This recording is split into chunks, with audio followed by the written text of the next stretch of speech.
Hi, everyone, and welcome to Murder and Merlot. We're a true crime book club podcast.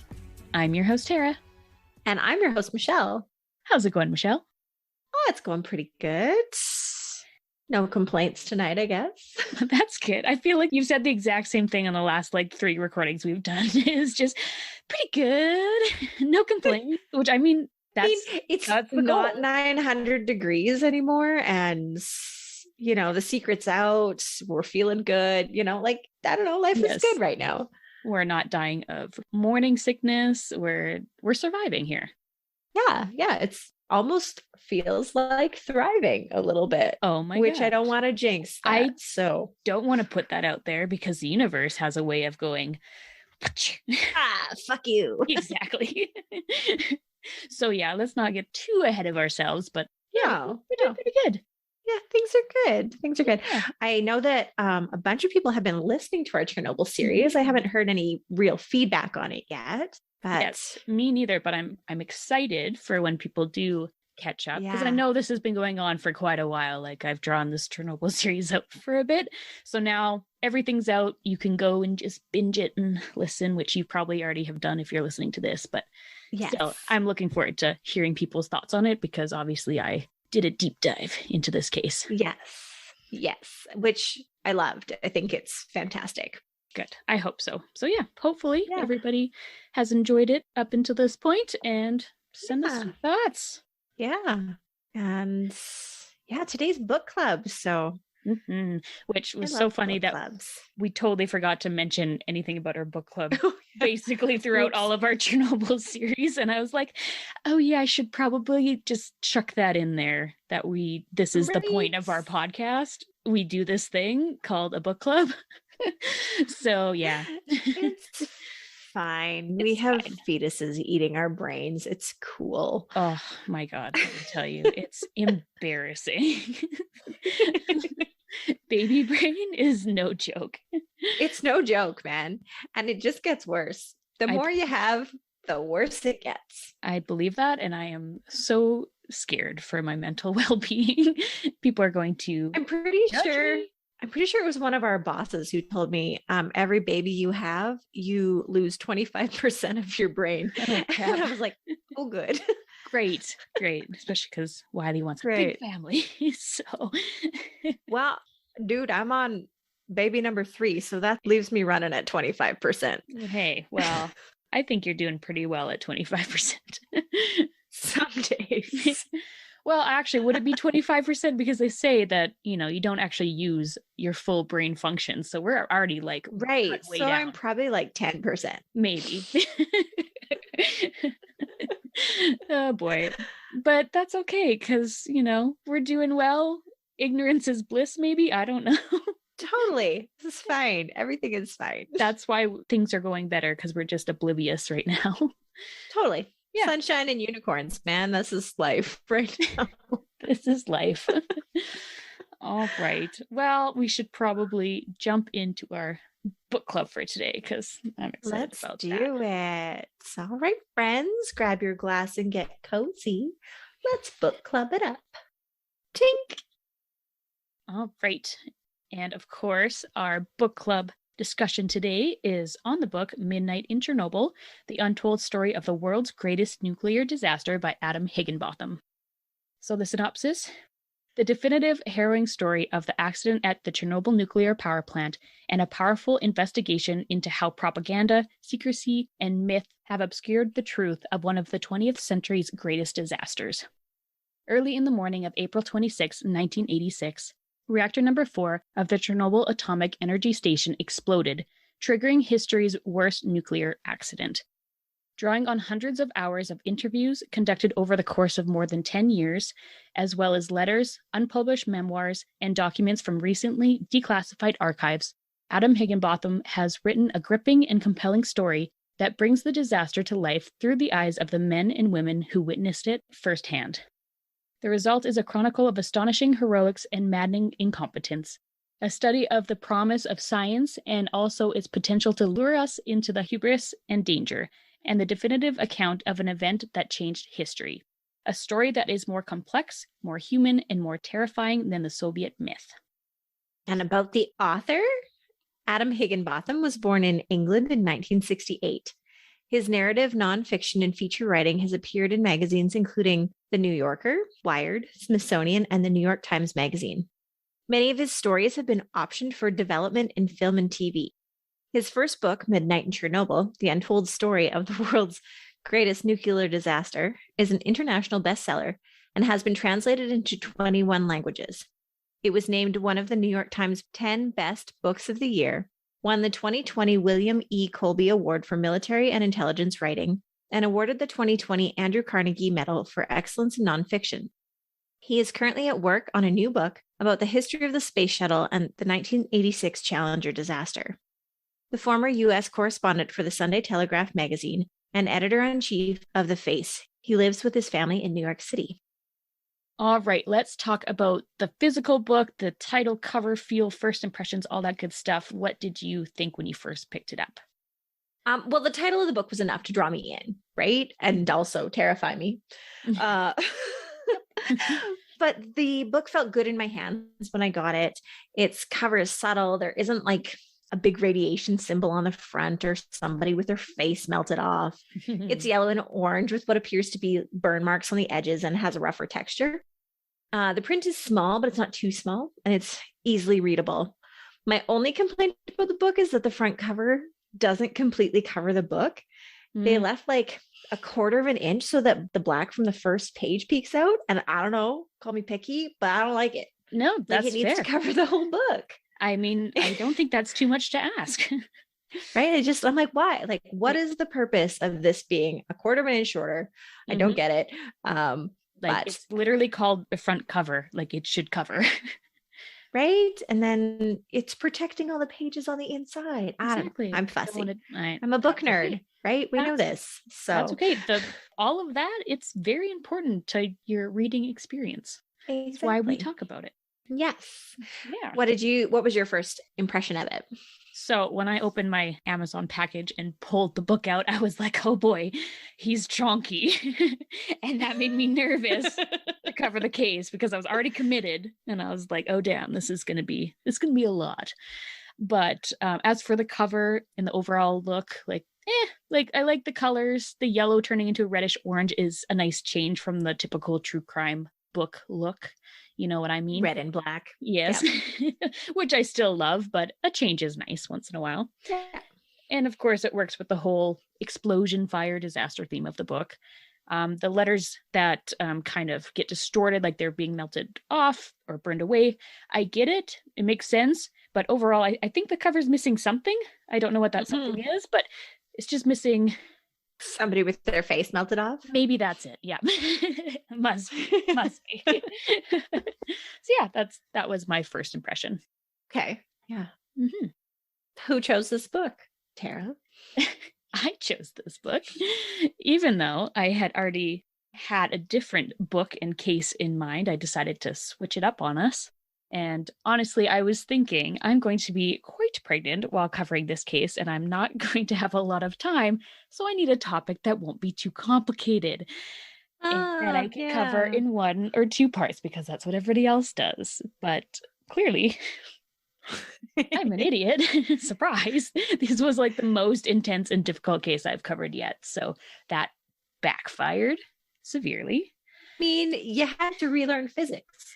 Yeah. So what was I thinking?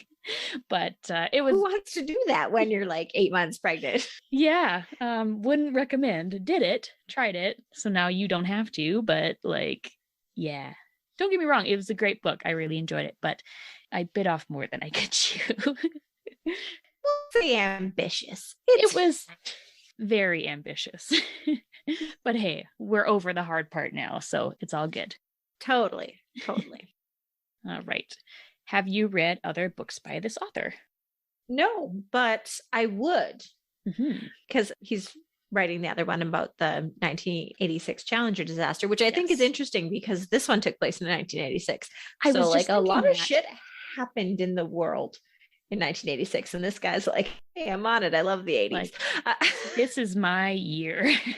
Just so funny. I didn't make that connection until you said 1986 Challenger disaster. And then I'm like, hey, this happened in 1986. What is happening? I know. I didn't really put that together either. But Yeah, I definitely would read more of his stuff because it's really well written. Oh yeah, absolutely.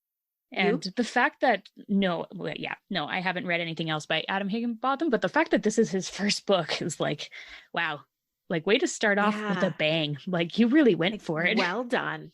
Yeah. Like that's intense. Yes. What did you already know about this subject before reading the book?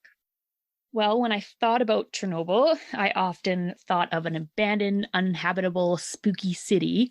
The case was just completely absent of people to me, which is so funny in hindsight now.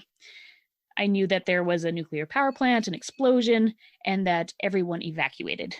Honestly, I thought the explosion happened and everyone just got the fuck out of there immediately. I had no idea that it actually took place. As they should have. As they should have. Like, that just made sense to me. Like, yeah, this bad thing happened. Everybody got up and left.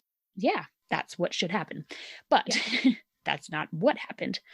But yeah, I had no idea that it actually took days to evacuate and the human sacrifice that the cleanup efforts took. And I had listened to podcasts about the incident before, but clearly very little information seeped into my head about it because I was just in it for the spooky city vibes. What about you? Well, I knew the basics, right? There was a Ukrainian nuclear power plant that exploded in 1986 because humans are dumb.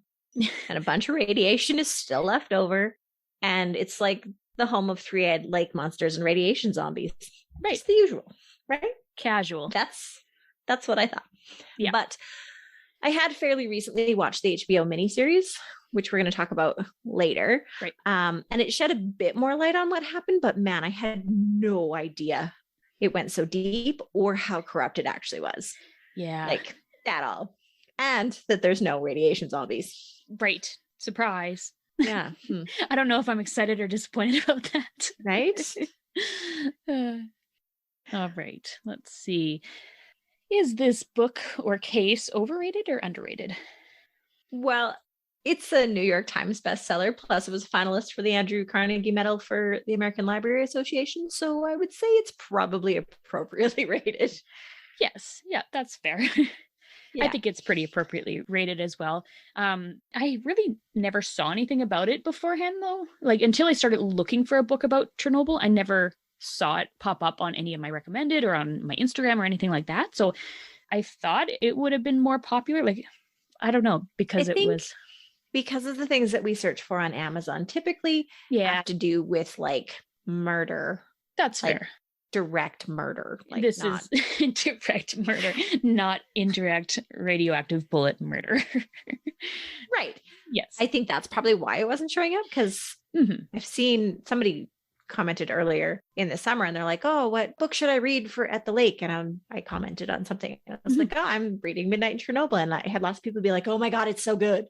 Yeah. So yeah. And I didn't think anybody was really reading it until I went through Instagram and specifically looked for it. And I'm like, oh, there's a whole bunch of people reading it. I just didn't know. So yeah. So I guess in conclusion, appropriately rated.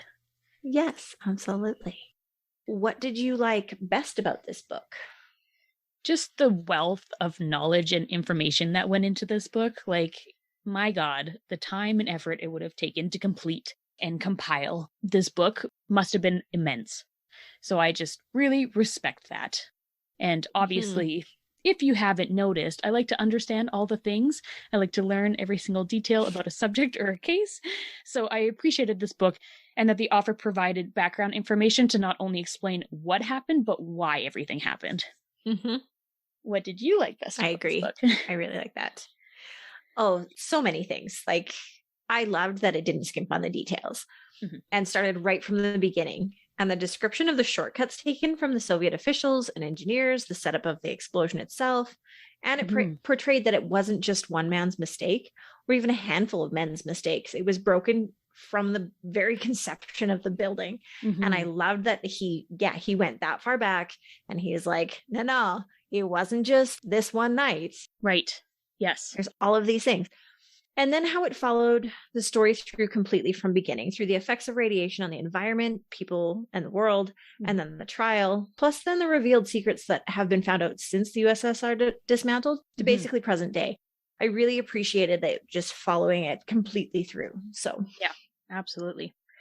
Very good points. And yeah, I think that in this case, it's often overlooked, all of those beginning stages where things were Mhm. overlooked or rushed or completely skipped on purpose. Those things Totally. aren't brought up very often in this case. It's like, oh yeah, the people in the control room number 4, they did a dumb thing and then a disaster happened. But it's like, well, more went It into was it than that. it was broken from the beginning, and it Yeah, was, yeah, it set up for a disaster. exactly. They were So, doomed, essentially. right? What did you like least about this book? The nightmares it left me with. Yes. I'm not even kidding, because I would have to take breaks. Like I'd be like, I'm like in it, I'm reading it, and I read before bed, and then I'd like have all sorts of crazy Mhm. radiation filled dreams. And I'm like, well, I need to stop for a day Yeah, no kidding. and cool down a little bit. But in all seriousness, the book was great. The only thing that I would say took me a bit of time was becoming familiar with the Russian words. Like, forgive me because I am not Russian. Like apparatchik. I Okay, yeah, struggled with that one. yeah. And academician, is that how you say it? I don't know. I thought, okay, so Okay. I thought for a long time that that word was somebody's first name. And I was like, well, let's put that on the baby name list. Right? Yeah. Academiakin? I'm not sure. Oh, But like yeah, it's it's, like it's like academic, but yeah. like a Russian way of saying an academic person. But I totally thought because how they write it, I'm like, Yes. Yeah. is this guy's first name? Like, that's a mouthful. So funny that you brought up baby names though, because I'm looking for baby names everywhere, and I honestly I love Russian so much, and I'm like, oh, I wish I could use a cool Russian name, but these are much too Russian. I'm not Yes. Russian. I can't pull that off. No, no. No, it would not If you go have a girl, well. you could have like A baby little Svetlana, yes, or Masha, like the really right? intense woman that this really scary, dangerous place was named after. Right? I'm But also looking for baby names everywhere, yes, but yeah, I wasn't finding them in this book. no, So I like Katya though, but Katya is pretty. it's too Russian though. It doesn't fit with her Yeah. family. That's funny. What did you like least about the book? Let's see. I found that if you paid really close attention to the dates and the times, that the timeline was actually a little bit confusing. So in part 1, the chapters were titled with the date and time, although in one chapter, a day would pass and then the events in the next chapter would actually start way before the last one left off, if that makes sense. Oh, yes. Yeah. So obviously, for storytelling purposes, I understand that it would be extremely difficult to keep everything in exact chronological order, but maybe just don't put so much focus on the date and times if everything's going to be a bit jumbled like that. And Yes. it wouldn't have been a I big deal or noticeable, but because I was using it as a reference to tell a story, then yeah. that's why I picked up on it. Yes. And I definitely noticed it too, but I then just began paying attention to the dates, right? Yes. Like, okay, so this happened before Mhm. that, and this is now after that. And yeah, it is Yes. kind of hard to wrap your brain around Yes. that. Yes. And then so I picked out one example that was like, okay, this one really messed with my brain.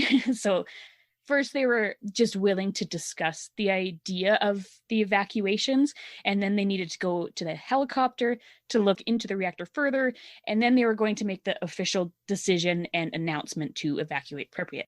But apparently the citizens were told at 1:10 p.m. on Sunday about the evacuation order, but later in that book they say that they had already packed up and had everything ready to go by lunchtime, and that the buses had already arrived at 3 a.m., which was apparently like before the decision was even made. So they were talking about making the decision, but apparently like the buses had already arrived hours and hours and hours before. So it was confusing. Yeah. It is But a little confusing. And yeah.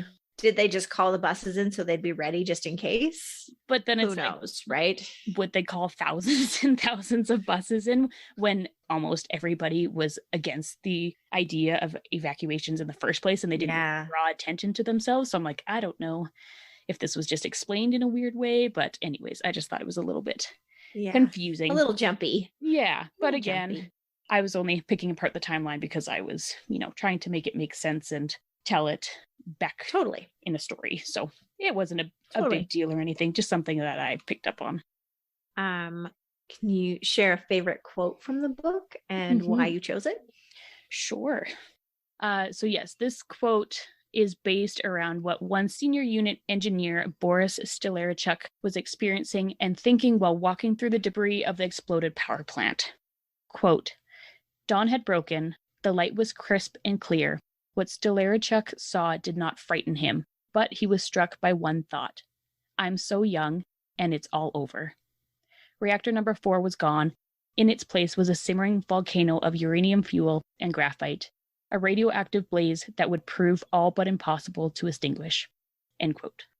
And I chose this quote because I'm sure the same thought went through so many minds of the workers and the liquidators at Chernobyl. So many of them were young, healthy men, early 20s, really just starting their lives, and then they were faced with this. But still, even though they knew it could very well end their lives, they did what they had to do with no hesitation.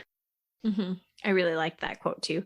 Mm-hmm. And it just like struck a chord, right? Like, well, this is where it all ends. Yep, but you just keep going forward. Yeah. What did you pick for your quote? I picked 3. Nice. Because, yeah. One of us has to be an overachiever when it comes to the quotes, right? So, every time. It's, one or the other.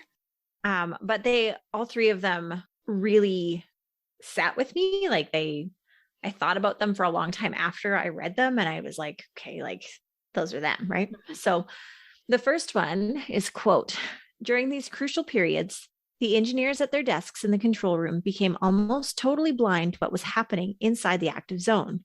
Instead of reading their instruments, they were forced to estimate the levels of activity in the core using experience and intuition. This made startup and shut down the most demanding and treacherous stages of the RBMK operation, end quote. And this is just one example of how dangerous the whole process of running the RBMK reactor was and the oversights that happened during operation. They literally had times where they were running it blind.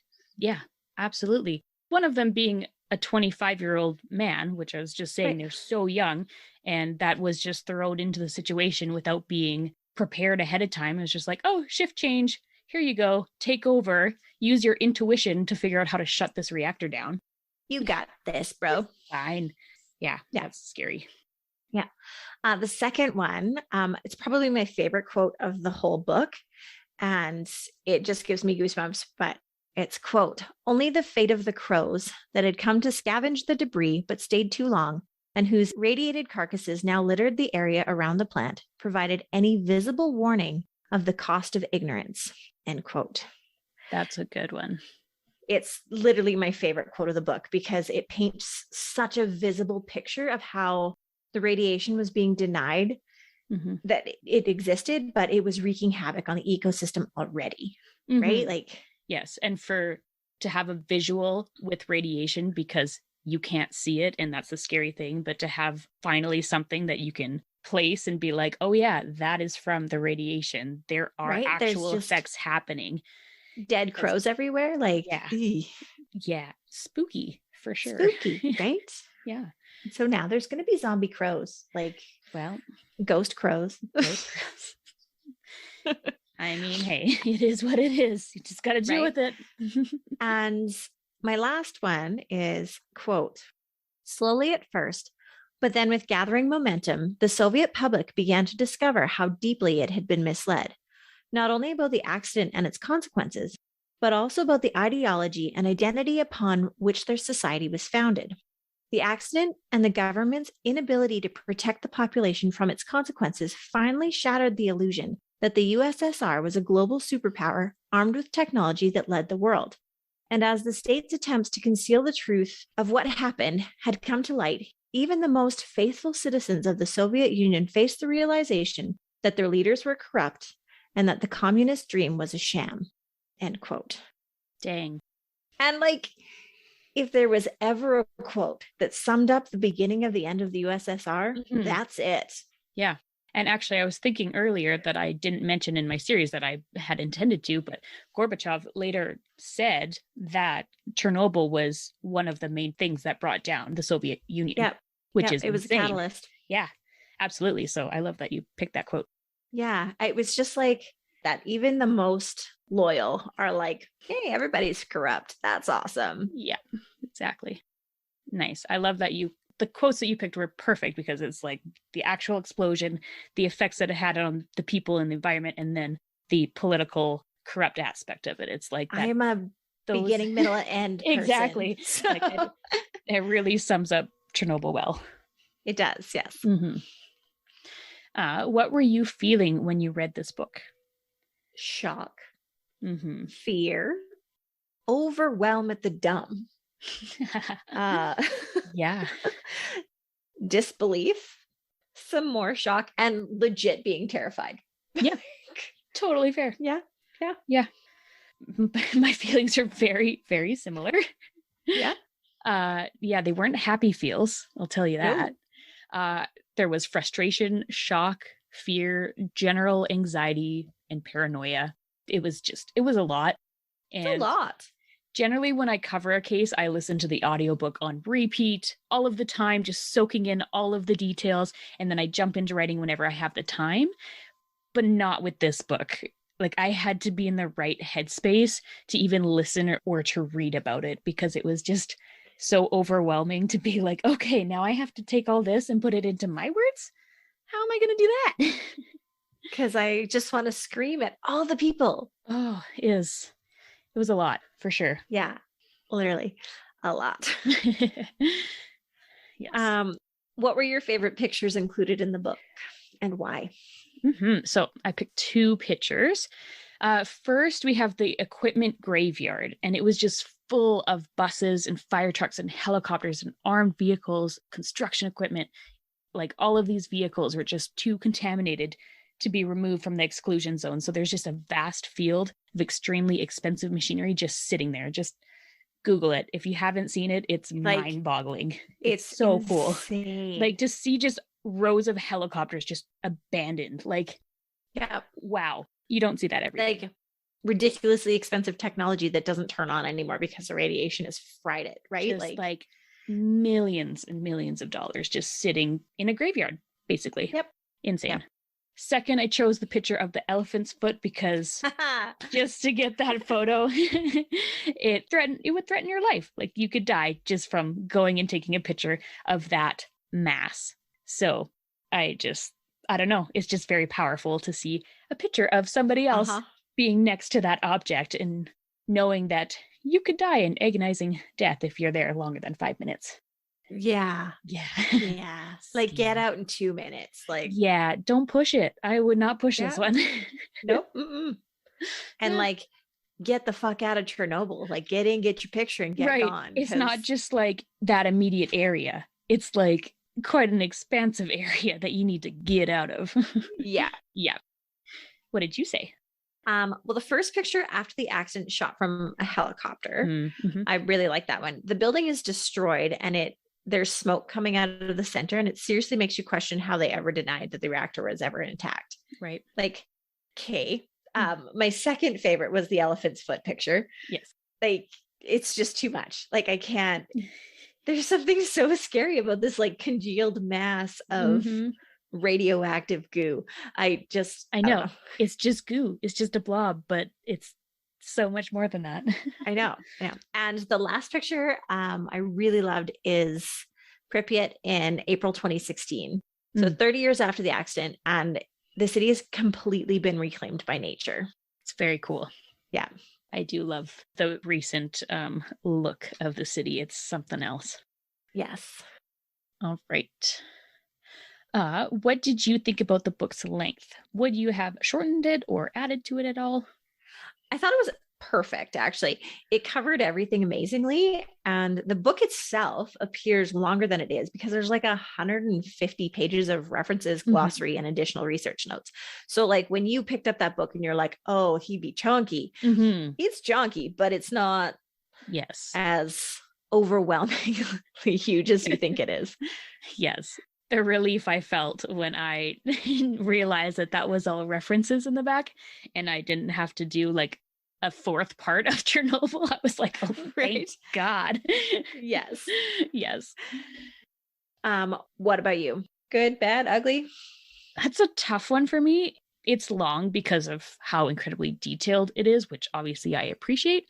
But at times it did seem to drag on a little bit too long. Like I remember thinking, okay, we're getting to the day of the explosion, shit's about to go down, but then it would veer off in a different direction. So yeah, I just felt like that happened a couple times. And I just was like, okay, I think we can get to the point now. But upon reading it again and again, I was like, okay, now I can appreciate why all that information is in there, if that makes sense. Mm-hmm. Totally. If you could hear the story from someone else's perspective, who would you want to hear? So I think for the most part, Adam Higginbotham did a great job of including a lot of different perspectives in the story already. He had stories from different workers, firefighters, people of Pripyat, and so on. If I had to choose one perspective to really focus on, it would be on the medical side of things. Out of all the sciences, biology is my jam. And I think one of the most interesting parts about this case is learning about the effects of radiation and what it does to the body. So if Dr. Angelina Gaskova wrote a book about her life and the Chernobyl disaster, I would definitely read that in a heartbeat. Beautiful. And it's funny, it actually does look like she has contributed to a few books, one being Nuclear War, The Medical and Biological Consequences, Soviet Physician's Viewpoint, which I would totally read, but I figured out it's difficult to find in English. So upon my search, I found one on Amazon, but I have to read you the description because it's beautiful. Yeah. Okay. This is what it translates to. Quote, "This ham has been smoked for 6 hours." Sorry. Sorry, it's so funny. "This ham has been smoked for 6 hours and is a delicious feast in a honey glazed binding that will give you satisfaction from start to mid chapter 4. Spoils in the end." And I just died laughing because I was like, legit, I was like, I will buy this book. I will read a Soviet physician's viewpoint. And then I'm like, I don't think this is going to be very helpful. You just compared it to a ham. So, so yeah, I don't know. Oh, amazing. It's like some Russian cookbook got tossed in the mix there somehow, but I love it. That's amazing. That's probably the best description on a book I've ever heard. I know. That's not a cookbook. Exactly. What perspective would you like to hear? I don't even know. Someone who was in the control room that night, or maybe a KGB leader who was given truth serum. I don't know. There were so many lies and cover-ups that I feel like no one person who was there and a part of it would know the whole truth. That's so true. I think that Adam Higginbotham did such a good job capturing all of these people's stories that I don't think anybody else could compare. Yeah, honestly. Absolutely. It has to be kind of a collection of all these stories to make it. Yeah, you have to piece it together to figure out what the hell actually happened. Because not everybody saw everything that happened from start to finish, or all the consequences, or what happened in the hospitals, or whatever. Like, they were so vast, right? Again, like, it involved so many people. It was so immense that you need many different viewpoints. Totally. All right. So fun. What songs does this book make you think of? Oh, are you ready? I am so I ready. have a lot. Okay. I'm repositioning, getting ready. Okay. So the very first one is Radioactive by Imagine Dragons. And seriously, how did it take you so long to think of this? I don't know. I am not smart. Literally, like page 1, I was like, radioactive. I think I had to say the word radioactive out loud, and that was probably the first time I had actually said it out loud. Otherwise, I was just typing it or reading it to myself. But when I said it, I was like, oh, hey, yeah, that's a song. Yeah, and definitely is. I'll just say now that is number 1 on my list as well. Surprise. As it should be. Yes. Back in the USSR by the Beatles. Got that. Check. Yeah. 2 Minutes to Midnight by Iron Maiden. Oh, yeah. Which is actually a protest song about nuclear war. And it's very interesting. That's perfect. I'm a big Maiden fan, so I love having a little Iron Maiden on the list. That is so suiting. I love it. Yes. Atomic by Blondie. Oh, yeah. Mhm. Yeah. Doomsday Clock by the Smashing Pumpkins. Nice. The Manhattan Project by Rush, because all things nuclear. Why not? Um, Sorry, I just have to say about Rush. You would think that I would know a lot of Rush because that's kind of like the genre that I love so much, but my parents yeah. hate Rush. Hate them. And like every time they would come on the radio station, like it would be like slam, like off. And now I'm just kind of discovering them more so. Like I've obviously heard their songs a little bit, but like Yeah. getting more into it, I'm like, this is great. I love this. What is What is wrong there with to my hate parents? about Geddy Lee? But it's Right? like, okay, so people are going to come at me for this, but Yeah. I have that same reaction to Tragically Hip songs. So, My parents did the same thing with Rush and Tragically Hip, and so I don't know any Tragically Hip. but like if you tell like Yeah, Canadians that you don't like the Tragically I Hip, know. you are like, they're going to like lynch mob you. I feel So exposed because don't come at me. I don't tell Don't come people at this. I don't tell people this for a reason. That is so Yes. funny. So Yeah. that's funny. But yes, Great. Rush is fantastic. I love Yeah. it. Awesome. I also have the song Secrets by One Republic because, you know, secrets. Yep. This one is called Time Will Crawl by David Bowie. Mm. And it's actually written about the Chernobyl disaster. And I'm a Oh, big Bowie fan as well. So, cool. yes. And I've actually figured out that Baby really likes David Bowie because I went on a big Aw. David Bowie kick. And every time Bowie is playing, Baby is like kicking the shit out of me. So either they love Bowie or they hate Bowie, but I'm going with they love Bowie. Maybe there's a baby name there. Right? Little Bowie. Oh, that'd be cute. Oh, you know, I do need a boy name. Yeah. Boy names are hard. Oh my God, they're so hard. So hard. Struggle. Toxicity by System of a Down. Mm-hmm. Mm-hmm. And so, and this last one, I don't actually have it on my list, but it popped into my head when I was re-listening to our last episode. Mm-hmm. And it's just a fun one, but it's Living in the Fridge by Weird Al. Oh God. Living in the fridge is so perfect. After the putrefied food That moves conversation. open the door. Yes. When you listen to the song, Living in the Wow. Fridge needs to be on the Chernobyl playlist. I love that. That's a great list. Good job. Yes. And what's on yours? Okay, so here we go. So yeah, obviously Radioactive had that one.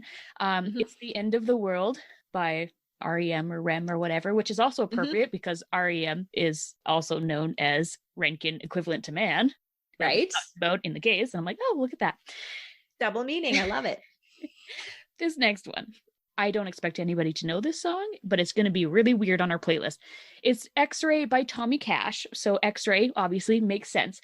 But see, I have this weird obsession with like Russian music and like really weird Russian music, right?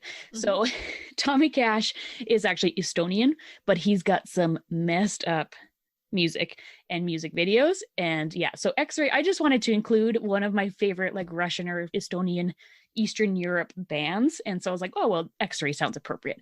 If you listen to the lyrics, they're not going to be appropriate. They're not going to be relevant, but I wanted to throw some of that in there into the mix. That's awesome. Yes. And I can't wait to listen to it because I've never heard it, obviously. Yes. And if anybody wants to know my favorite crazy Russian band, it is Little Big. If anybody wants to dive into that, watch their YouTube videos. It is something else. And I can do one of their dances. It's my party trick, but I usually, am under the influence in order to, make that happen. So that won't happen. So for quite a while. Happened lately. Not lately. I was forced to do it this summer and I was very reluctant to do so. So it wasn't very vigorous, but I did. But if anybody knows the song or the dance to Skibbity, that's my thing. Anyways. Love it. It's fantastic. Okay. This next one. I feel like I need to pull it up because this is just a spooky vibe kind of song. And I just got it off of TikTok because all the Chernobyl songs, anything that's Chernobyl related, people put this song on it. It's Hoist the Colors by Calm McGinnis. Okay. And it makes sense. It's a really cool, spooky song, but I feel like nobody's going to know it by the name. So I'm just going to pull up a TikTok and see if it will play that song. Hold on. Okay.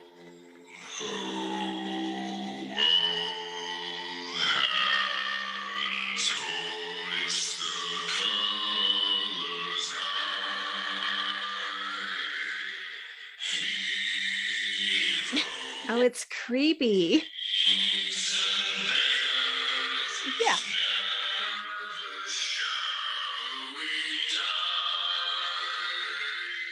Anyways, that's my TikTok song. That's horrifying and creepy. It's perfect for the playlist. Actually, I mean, his vocals are amazing, just saying, if you listen to the whole song. But yeah. So there's that. Back in the USSR by the Beatles, like you said. Because it's about the USSR. Yeah. How do you not put that in there? Right. I have Feel the Rain on Your Skin by Natasha Bedingfield, because radioactive rain. Black rain. Yeah. Maybe don't feel Maybe the rain don't. on your skin if you've been to Chernobyl. I don't know. Maybe. Up to you, I guess. Maybe hide from the rain. The Roof is on Fire by Rockmaster Scott and the Good Dynamic. one. Yeah. Oh, that just takes me back. Yes. And this next one. This is my last one. Wasn't Me by Shaggy. But yes. I did make some lyrical changes here, if you would like to hear my version. 100%. I need to hear your version. Okay. I have to compose myself. Hold on. I'm so excited for this. You have no idea. Okay. Safety tests weren't complete. Wasn't me. Design flaws in the reactor. Wasn't me. Poorly trained operators. Wasn't me. Everyone's in danger. Wasn't me. Yes. I love it. And I feel like I should just leave now. Like, there's the door. Goodbye. Nope. That's my favorite. You're my favorite. I love it. I just knocked something off my desk. It's fine. Amazing. Yes. Also, I freaking love that song. It's hilarious. It's great. I thought it was very appropriate. Just needed Beautiful. a little change. I love that. Yeah. Love that. That is a good playlist. I cannot wait for that one. It's going to be a good one. One of the best, Yes. I think. Yeah. Yes. What questions do you still have? Oh, man. Probably the true death toll is at the top of my list. Although I know it's not something that can really be determined. I'm just not satisfied with the range of 31 to hundreds of thousands. Like, can we narrow that down? Yeah. I do not believe that the death toll is 31. It has got to be higher than that. And it's probably in the thousands. But again, we'll never know the truth. Exactly. But, well, what about you? What questions do you still have? My only question was really, how could anyone possibly believe that this would not fail? I don't know, man. I don't know. That's it. I feel like I'm just at the point where I'm just like, okay, Chernobyl, I've exhausted you in every possible way, and my brain is fried, so I'm done. I don't really have any more questions. Yeah, no. I'm over and like the book covered so many Exactly. details that it's hard to actually have questions Absolutely. left over, which is good. Yes. I like having that feeling after reading a book, because like when you finish a book and you're like, but you forgot about this. Yeah, that's a good point. I hate that. Yeah, me too. What did you Google while reading this book? Besides the usual like pictures and people and whatnot, I had to go back and relearn some high school social studies. Things like Glasnost and Perestroika and the fall of the USSR. I was like, I remember learning about these things. I don't remember what they are now. So yeah. And all of like Gorbachev's principles and whatever. Good for you. That's more than foundations of Perestroika. And I was like, oh yeah, right. Good for you. That's ambitious. Yeah. Yeah. You couldn't make me go back and relearn physics. Right. Social studies. Yeah, I'll go back and do that. Sure. Fair enough. I took on the physics. You took on the social studies. We got this. Right. Yeah. It's all good. What all did you Google, Tara? What did I not Google? Like, I Googled literally everything and anything related to Chernobyl and lots of sciencey things. Like we just said, I taught myself nuclear physics. So that was fun. Yeah. And let me tell you, if my usual research of murder and death hasn't put me on some type of watch list, My research on bombs likely did. Like I am on several lists now. I'm like, oh, this is bad, but I gotta learn it. Fine. You're It's not gonna actually make a nuclear bomb. no, It's I fine. just want to understand it and explain it to the people so that Right? others can. No, I'm kidding. No. Just Please don't make a kidding. bomb. I'm not responsible or liable for any of your actions. If you had the chance to ask the author one question, what would it be? Or a person involved with the case? To the author, are you okay? Like, is your brain completely melted after that? Are you still a fully functioning human? Because I don't think I would be. But Yeah. you know that anti-drug commercial in the 90s where the girl is like melted into the couch? I feel like that would be the result of writing this book. I think so. I think you're right on par there. Yeah. Yeah. What about you? What question do you have? Honestly, I would love to just sit down and talk with the author. I would want to know what it was like going to the exclusion zone and what it did to his emotional health, listening to the people's stories and researching the horrors that happened during the accident and after. Like, seriously, bro, you okay? Yeah. Basically, we're just really concerned about you, Adam. Please reach out if you need. Yes. But I can't imagine, like, even just reading all of that was overwhelming to hear about and visualize, but hearing those personal stories like one-on-one, like that would be a lot. Yeah. How do you separate that from your normal everyday life? But yeah, and your trip to the exclusion zone, like what was that like? No kidding. That'd be fascinating. Yes. Great questions. We kind of already covered this, but would you read more books from this author? Why or why not? Well, absolutely. I already said I would. It was just so well researched and so well told that I think any story he wants to write about, he would keep it at the same caliber. Yeah, he would do a great job for sure. Yeah. Yeah. Again, we already mentioned, but he's apparently currently writing about the Challenger disaster, and I'm sure he would do an incredible job on that and give amazing insight to that whole situation. So not true crime, but still would be very interesting for sure. Totally. That would be right up my dad's alley. When that book comes out, I will buy that book for my dad because he is like the historian of the family. He loves this kind of stuff, and he's literally same. He brings up the Challenger so much to me for some unknown reason, but we talk about it often, so I feel like that would be very suiting. And I feel like your dad. Merry Christmas, Dad. Yeah. I feel like your dad is similar though, isn't he? I literally just gave him Midnight in Chernobyl last night. Yeah. And I was like, you have to read this book, Dad. I'm done with it now. Yes. And he was like, oh, maybe. Like, and I was like, no, you're going to love it. And he's like, okay. For sure. So if my dad sat down and read, I would give him probably this book as well. But I feel like one would be enough. Yes. A while. Falls asleep a lot. That's fine. My dad loves to read, so like nice. Yeah, once he gets reading this, he and I can have some good chats, I'm sure. Yeah, absolutely. Yes. He'll definitely have to give us his feedback. Totally. Yeah. I'll make him. Yeah, please do. It actually would be very interesting to hear his thoughts. Totally. What would you rate this book? I had a really hard time rating this book.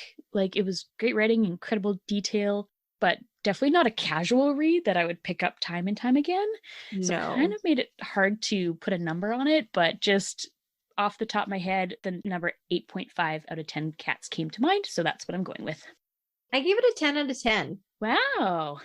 Yeah. Is that your first 10 out of 10? Or? I think it is. Wow. It's very close to it. I might have one other 10 out of 10. Maybe. There hasn't been many though. No, but it was just so well done. Wow. That I've been telling lots of people to go read this book. So I'm like, I think that's what I have to rate it. So. That's fantastic. I love that. Yeah. Next question. Would you recommend this book to others? Abso-friggin-lutely. No surprises there. No, it's not for the faint of heart though, right? Like you have to choose your audience. I'm pretty sure we say for every single book. Like there's always a target audience. There's always people that were like, maybe this one's not for you. Right. But yeah, absolutely. Yes. Yeah, obviously I would as well. Anyone that is interested or intrigued by the subject should read this book. And obviously, like we just said, it's not a light read, but yeah, you have to be in the right mindset to jump into it, but it's definitely worth it. I just feel like everyone thinks they know Chernobyl, but nobody really knows Chernobyl, you know? Yeah. Yeah, that's how I feel about it. So anybody that's interested, this is definitely the book for you. Definitely. And then before we jump into our next part, which is we're going to be chatting about the HBO series of Chernobyl, we had a little bit of listener feedback. Yay, we love listener feedback. So at Eva vs. the World on Instagram sent us her review of Midnight in Chernobyl that she had written on Goodreads, which reminds me, I have thought about making us a Goodreads account a while ago. I have not done it. I don't know if people would be interested in that, but let us know if that's something we should do when we return, if we should have a little group thing on there so people can go on there to chat about books and book club related things. Let us know. That's a fun idea. Yeah, we'll look into it more, but if you have any thoughts on it, please let us know what you think. Totally. Anyways, Eva vs. the World. She says, in short, this is one of the best non-fiction books I've listened to on audio, and the narration was amazing. I recently got the book on Kindle, so we'll definitely be rereading very soon. Then she goes on to say, I have known the story of the Chernobyl disaster for a long time, as my parents have experienced the complications firsthand in 80s Poland. Taking iodine pills and shots was standard for a couple weeks following the disaster, or rather, the admission of the fact that it occurred. However, to anyone who is not familiar with how the Soviet Union worked in Eastern Europe back in the day, I'd recommend doing a bit of research despite the book describing things in a lot of detail. I enjoyed the fact that it was a detailed account of the explosion in the plant without being too overwhelming. The book focuses on many aspects of the event, from way before the reactors were built, through what the engineers did before and on the day, to the rescue mission following the explosion. Some parts of the book felt very emotional to me upon the realization of how many people have actually lost their lives during and after the tragic event. It's also heartbreaking to think that the leaders of the Soviet Union cared more about their image and the PR than the well-being of everyone who lived in the Chernobyl area. Midnight in Chernobyl is a fantastic book that you should read if you are even remotely interested in history, or if you've seen the HBO/Sky series and want to know more about this disaster. The series omits so much detail, which you will definitely find in this book. Girl. Right? Oh my God. Fascinating. Like, summed that up beautifully. Absolutely. The fact that your parents lived through that is overwhelming, and like literally my jaw dropped and I like clutched at my heart when Tara read that. So, and I could see it out of the corner of my eye. It was very distracting. Wow. Michelle's reaction to that was intense. Yeah. Oh my gosh. Thank you for sharing that with us. So we really appreciate that. Yes, it's fascinating. And then it just comes back to how many people this affected. Like, not just Pripyat, not just Chernobyl, not just Ukraine, like Eastern Europe, potentially further. So many people were affected by this. Oh my gosh. Hard to wrap your head around.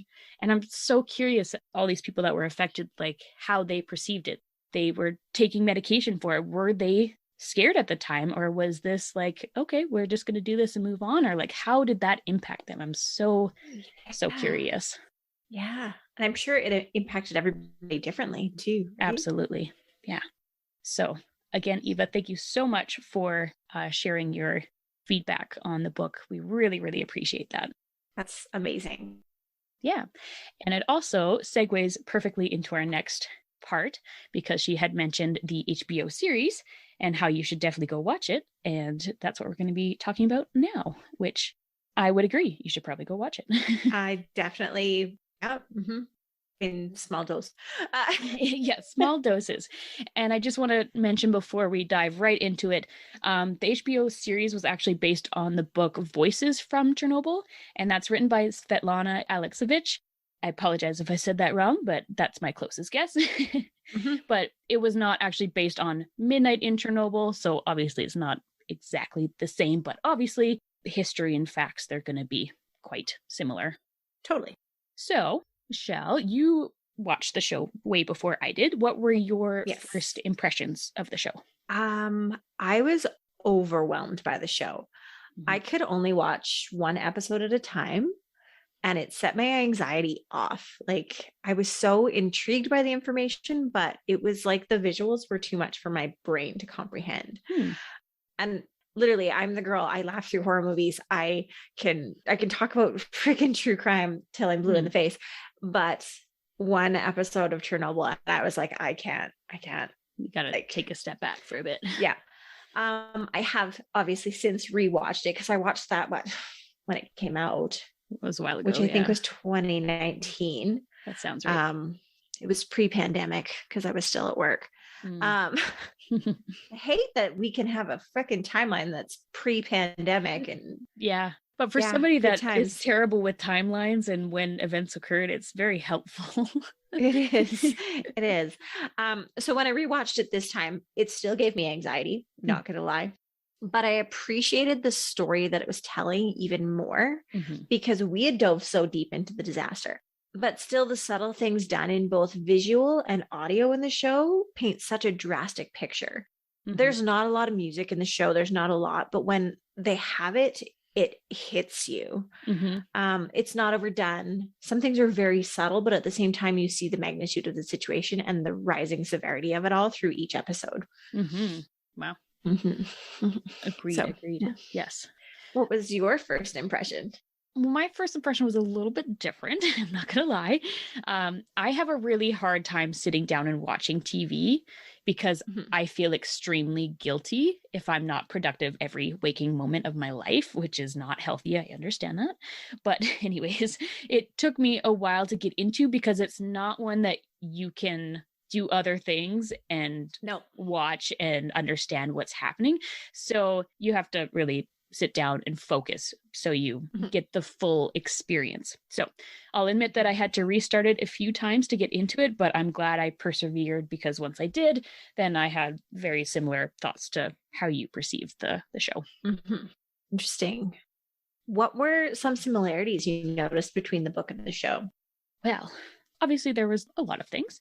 What happened after the explosion, like the scene from the control room 4, it seemed very similar. Obviously, they can't show every detail of what happened, but what they did show was a really good representation of what happened after the explosion, and the constant, the reactor can explode and pump water into the core was, of course, very accurate as well. We know that went on for far too long. Other good similarities, life continuing on as normal around Pripyat. The delayed but very calm evacuation was beautifully done. And the just a little detail, but the buses, like just the era of them, like just the look of everything, beautiful. Also, the liquidation of the animals was well done. It was horrible and disturbing, but the scenes themselves, very well done. Also, the casting was great. Many of the people looked exactly like they did in real life. Like the reaction, the casting was like amazing. Like the actor that played Viktor Brekhanov was like bang on. Fucking dead on. Like it blew my mind. The accents though, they bothered me. Not gonna lie. Yes.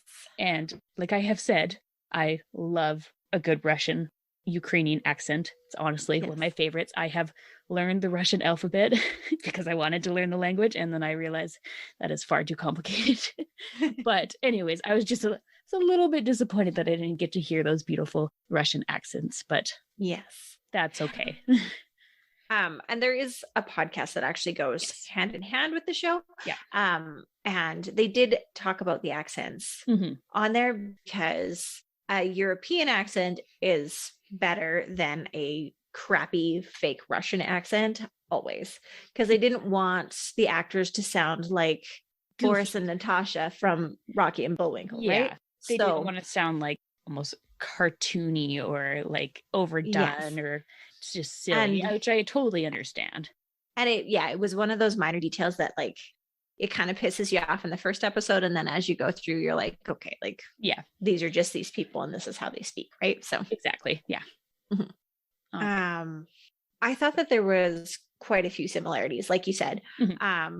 Pretty accurate description of what happened, the explosion, the control room, all of the things, with of course a few artistic privileges. But I would say that it showed the people involved and the set design were like beautifully similar. The buildings of Pripyat in the show looked just like the buildings of Pripyat in real life. And like the casting was, like we said, dead on. Just there's a scene, I don't know if you remember it, but there's a scene when they're in the trial and there's the three men sitting in their like closed off box, and you can see like a picture of these guys later in the book or whatever, and it looks like they just took those guys and put them in the show. Absolutely. When I had to pick out pictures for our social media for our Chernobyl series, it was really difficult to determine what was real and what was from the show. So that says a lot. Like, they did a great job in that trial. I know exactly what you mean. They were bang on. Yes. Let's see. What were some differences that you noticed between the show and the book? The biggest difference I would say that was obvious was the introduction of the scientist Yulana Kamyuk. She wasn't a real person.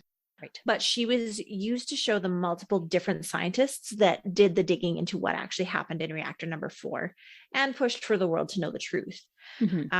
They just, instead of introducing a whole bunch of other people, they introduced one person that they could focus on. And from a visual learning aspect, I really appreciated that, because then I'm not like, who the fuck is this guy and that guy?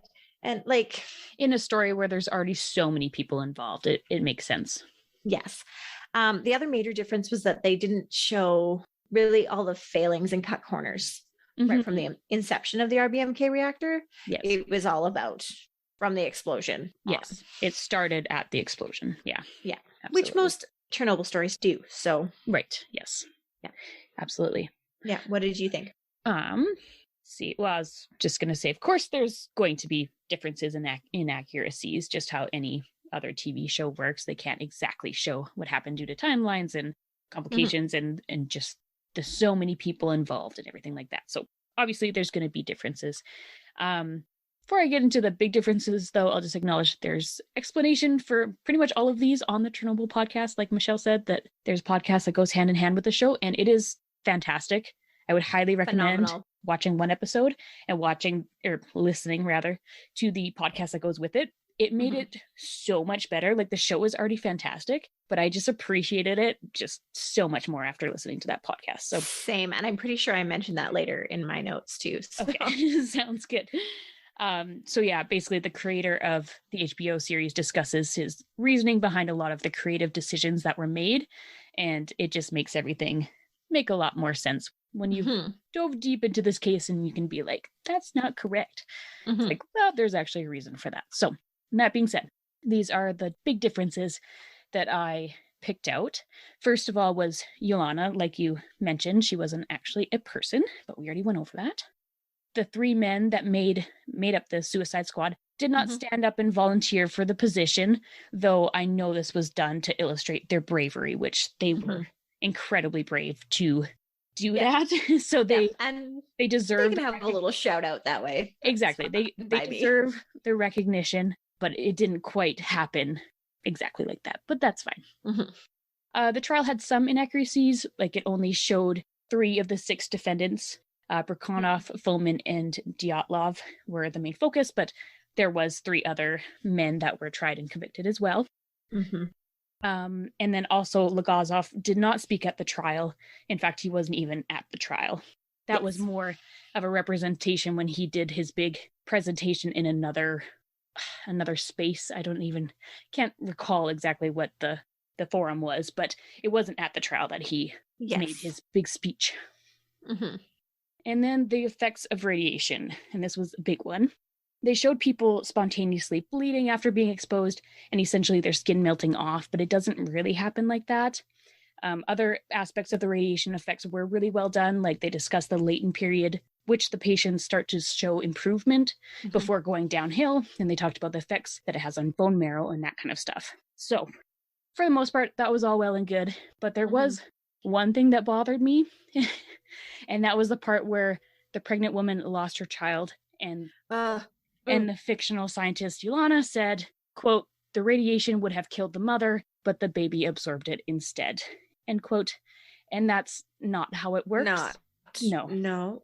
it was a little bit too far-fetched in my opinion, and they made it seem like the radiation sickness that the father was suffering from was contagious, but it's not. It doesn't work quite like that. She wouldn't have been affected by visiting him in the hospital once he's been decontaminated and everything like that. So that one was a little bit, it pushed it a little bit too far for me.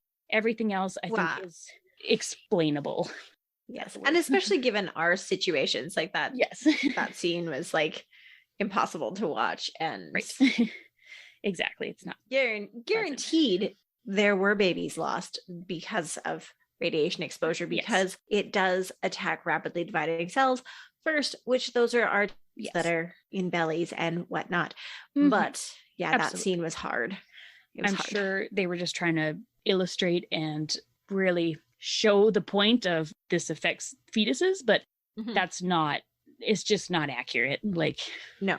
And I know not only like did radiation have effect on babies and all that kind of stuff, there was also a lot of abortions that took place that maybe didn't need to take place as well, but that's a whole nother thing. But I just thought that how they decided to bring that into the show it didn't really sit well with me.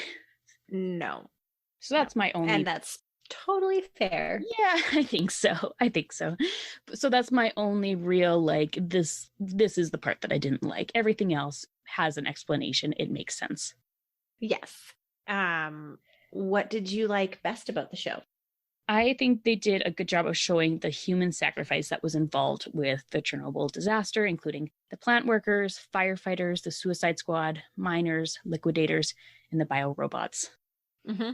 They did a great job in all of those aspects. Like all of those categories were highlighted, and they showed what those people did and what they sacrificed. So thought that was great. What about you?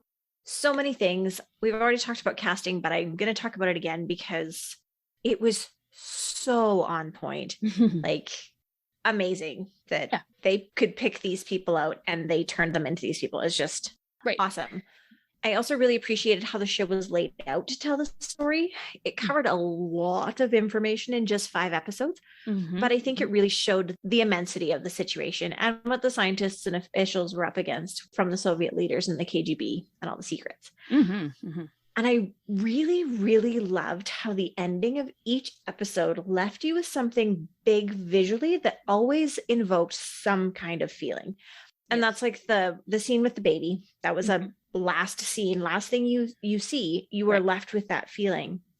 The flashlights dying while the suicide squad wades through the water under the reactor at the end of episode 1. You're just like, what? I just got chills just thinking about it. Right? So yes, they did a great job on that. Or like the cement covering the coffins from the men from the control room at the end of episode 2. Like that just leaves you with this like feeling at the end of every episode. And it's just looming, waiting for the next gut-wrenching tragedy in the next episode. Like, just so well done. And I really love the line that Legasov says at the beginning, and then it's repeated in the last episode. What is the cost of lies? And I found it beautifully impactful. Just beautiful start, beautiful finish. Yeah, that encapsulates the whole situation so well. Right? Yeah.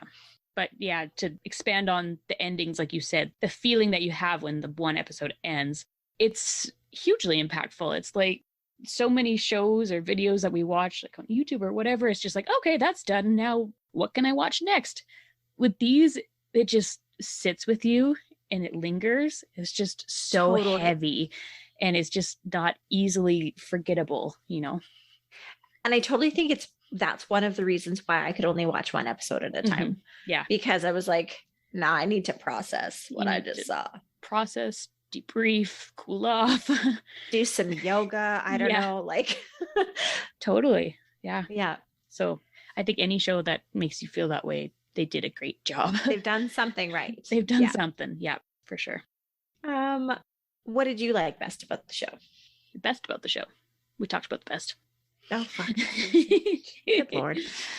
What did you like least about the show? Well, I've already said it. The accents, again, they bothered me, but I got over it. But the portrayal of radiation sickness and the radiation absorbing fetus was what I liked least about the show. What about you? I can't really say that I really disliked anything per se. It was disturbing all the way through, Mhm. but if it wasn't, it wouldn't have told the story so well, you know? Right. But I guess if I had to choose one thing I could have done without was the scene where the liquidators had to go through the towns and kill the pets. Ugh. It was absolutely 100% necessary to show it, Yeah, or it wouldn't have quite left the same impression. But man, that it was hurts to watch. that was It rough. like, Yeah, yeah, it was not yeah, a fun scene to get through. It's not like it's a quick one either. It's like a good portion of the episode yeah, is focused on yeah. the liquidators, and it's like, ugh, I And can't even imagine. the puppies. I Like, don't even oh, want to talk about the I puppies. can't. I know. I Ugh. can't. It's awful. Yeah, But it's terrible. yeah. But again, it's reality. It's what happened. It's And like I said, it part was of the necessary story. to tell the story. So Yeah, exactly. That's just how it is. yes. Would you recommend this show to others? Oh, absolutely, but not for the weak of heart. Mm-hmm. Mm-hmm. And like I hear I say it, 100% recommend listening to the podcast that goes with it. Yep. We already talked about it. But oh my God, those two dudes are so easy to listen to. Totally. Yeah. I'm like, these are podcast goals. Like, I want to be that easy to listen to, but I could listen to them talk about this all day long. Yeah, absolutely. And it showed how well of an understanding they really had of the show, because I think a lot of people, like, I read so many articles online about like what the Chernobyl series got wrong, as if they didn't know, but they're like, no, we absolutely understand this, we know what happened, we just chose to show it in this way because of, timelines or whatever. Like, they absolutely understand what happened, and like, it's obviously not an easy case to fully understand, so you have to do your research, and they did a brilliant job of that, and the podcast really totally highlights that and shows that no, they do know what they're talking about. You just have to, if you're making a TV show, you can't show exactly what happened over days or months or years. Like, you have to compress it, you have to make these changes, you have to take those artistic liberties and be okay with the liberties that you take. Exactly. It's just the way it is. So absolutely, my answer exactly the same as yours. Yes. Great. Awesome. Anything else that we need to unload about Chernobyl? Because, oh boy. I think we're good. Yeah. I told Riley, I'm like, I have to go talk about Chernobyl for the last time for a very long time, because my brain hurts. And he's like, yeah, you've been on that for like a month. And I'm like, a month? It's been many months, let me tell you. I gotta say, we have definitely like come a long ways, because I just got a reminder on my Facebook that this time last year we were covering Biggie and Tupac, which given the opportunity, I would love to redo that, because I just could dive farther into it and do it better. Totally. But life was crazy at that moment. So life is crazy at all moments, it seems. It never stops, does it? But like, we've talked about so many other things and gotten better, and it's pretty cool. The fact that you were able to cover fucking 3 episodes of physics and Chernobyl and radiation, and you're amazing. So well, while pregnant and exhausted, like, sick, and I have 10,000 other things, my other lives that I have going on. It's a lot of things, but well, I'm glad that you think that I did an okay job, and I hope everybody else thinks so. Oh, thank you. I don't want to say that about myself, just in case, I have a hard time with that, but thank you. And again, I hope everybody else enjoyed it too, and I'd love to hear your thoughts. And if you're listening to this way in the future, and we recorded this like years ago, I don't care. Still, let us know what you thought. Send it to us. Like, know what you think. You can email us at murderandmerlot@gmail.com. Find us on Instagram at Murder Merlot Podcast, Facebook at Murder Merlot Podcast, and Twitter at Murder Merlot1. You can listen to us on Apple Podcasts, Podbean, Spotify, and pretty much anywhere else you can find podcasts. We would love if you subscribed, and if you don't, you're dead to me. Yeah. And so we're not going to announce a new book. We've talked about this. Because it's almost baby time, so yes. Send us your recommendations, though, what you want to hear in the future. Like, we definitely have some on the shelf that are just like waiting for us to pick them up. So but we'd love to hear from you. Yes. And I think we're going to try to squeeze in one more episode before We call it quits for babies, as long as neither one of us goes into labor early. Because at this point, it is 100% possible that it could happen at any time. Anytime. Yes. So we will try. We'll try to get one more in. Yes. And yeah, just probably a morning news, fun, casual, quirky, like we do. Yeah. But I guess remember to drink wine. Because it's not good to keep things bottled up. Bye. Bye.